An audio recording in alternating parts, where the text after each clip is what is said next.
अस्सलाम वालेकुम। तो आज हम हिकअप्स के बारे में बात करेंगे जिसको हिचकी भी कहते हैं। तो हिकअप्स क्या है?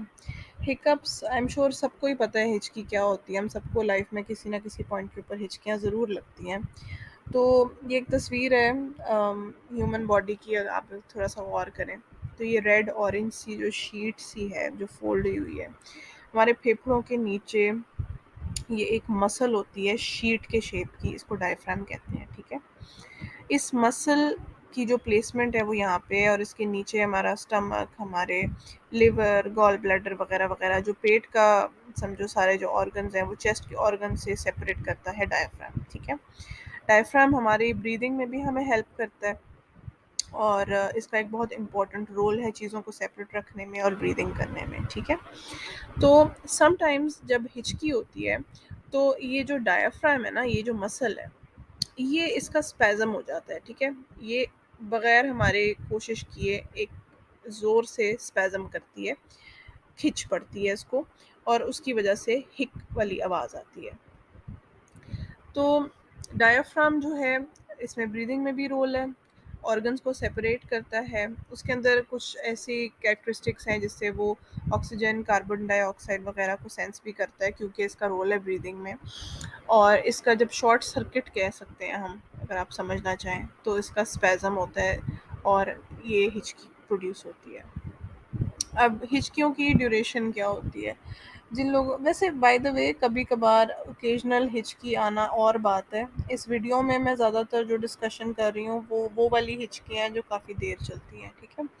तो कुछ लोगों में एक जो अटैक कह सकते हैं, जो हिकअप्स का शुरू होता है वो 10 से 20 मिनट तक लास्ट कर सकता है।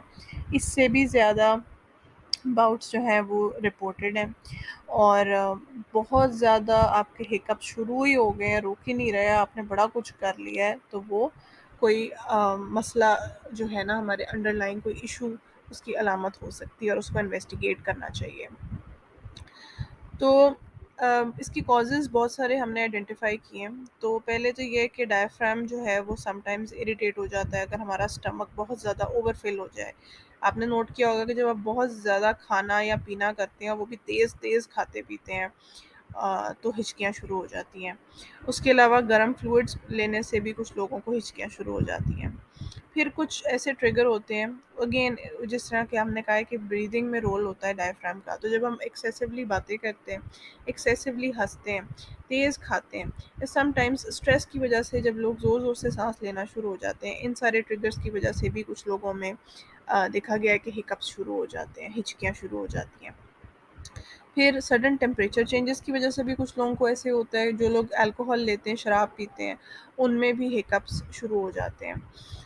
कभी-कभी हमें कोई कॉज़ हमें समझ में नहीं आ रही होती, वैसे भी शुरू हो सकती हैं और समटाइम्स ये बहुत रेयर है, लेकिन किडनी के, लिवर के, लंग के और एब्डोमिनल जो इश्यूज़ हैं, उनके साथ भी देखा गया है कि हिकअप्स एसोसिएटेड हैं।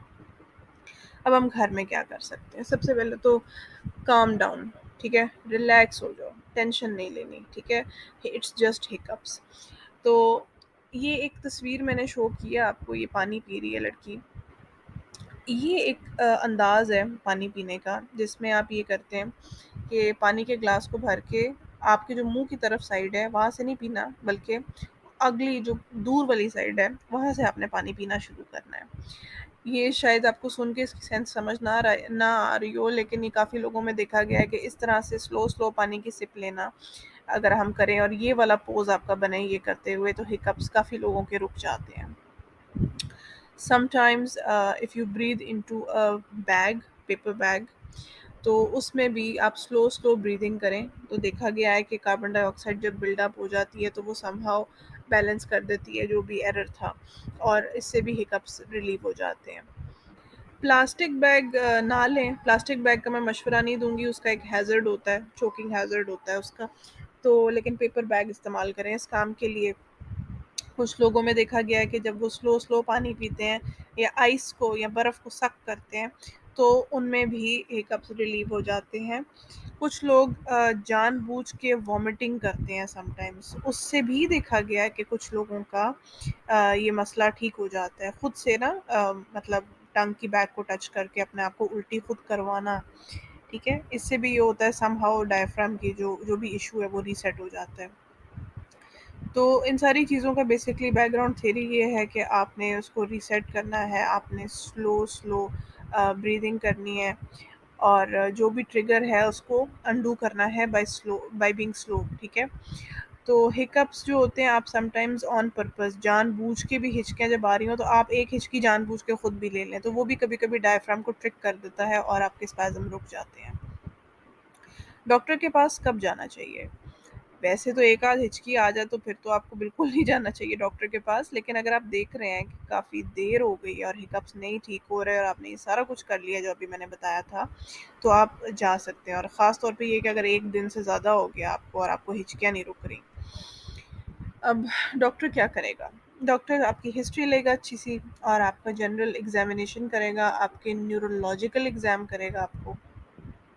और अगर उसको ज़रूरी लगता है तो इन्वेस्टिगेशंस ऑर्डर करेगा। वो इन्वेस्टिगेशन ब्लड टेस्ट भी हो सकते हैं, चेस्ट एक्स-रे भी हो सकता है, सीटी, एमआरआई, कभी-कभी एंडोस्कोपी भी हो सकती है, कोई एब्नॉर्मैलिटी देखने के लिए।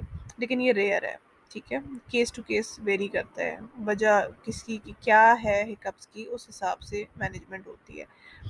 तो डॉक्टर आपको सेडेटिव दे सकता है कि आप सो जाएँ ओरली या इंजेक्शन के थ्रू आपको रिलैक्स करने के लिए।